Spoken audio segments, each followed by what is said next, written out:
Hi everyone, it's Wendy here and I'm welcoming you to week 2 of essay writing for university. So I hope you've managed to get started and that you've survived week 1 intact and you're feeling like, I'm hoping that you're a little bit more organised and you understand where the course is taking you.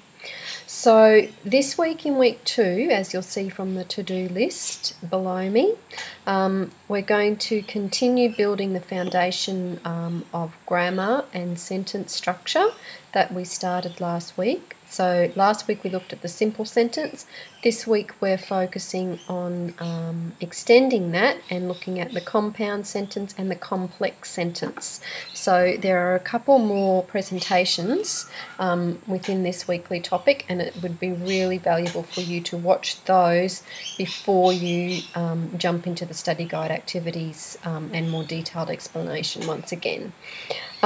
Just reminding you again that this information about sentence patterns and structure and grammar is not something that we're going to formally test, but it is something that you need to be able to have a basic understanding of so that you can understand how to edit and really write clearly with your own writing as the weeks keep going.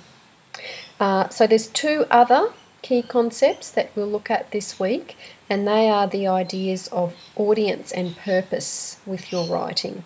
So those ideas are explained in the study guide, but they're also explained with examples really beautifully in reading 5 of the resource materials. So I'm really urging you to read that reading and also have a look at some of the supporting material to do with audience and purpose, where there's some different videos and clips and other things. If you're not sure where that is on Moodle, please get in contact with me, either with an email or a note on the discussion forum. So with audience and purpose, really basically the key questions that you're asking yourself as you write is who are you writing for? So who is your audience? Who's meant to be reading this piece of writing? Because that will dictate to some degree the types of words and sentences and choices that you make with your writing. And then with purpose, why are you writing? So what is your reason? What is it that you're trying to communicate with your piece of writing? So there's some excellent examples in the study guide, and the examples in reading 5 once more will give you an idea of the different types of audiences and purposes that different genres of writing can be written for.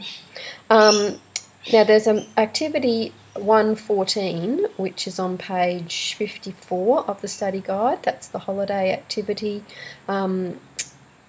holiday contribution form, and it asks you to submit a polished piece of writing that's got a specific audience and purpose in mind. So it would be really valuable to submit that piece of writing to that form after you've gone through the instructions, so I can give you some feedback on your writing. So this is particularly distance students I'm talking to now. Internal students will get that feedback in other ways from your campus lecturers.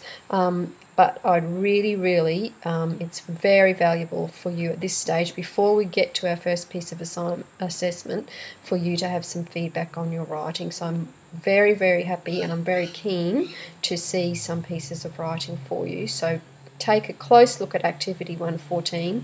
If you're confused or don't understand exactly what it's asking you to do, that's when you call me or you email me and I will get back in touch with you and we can work through it together.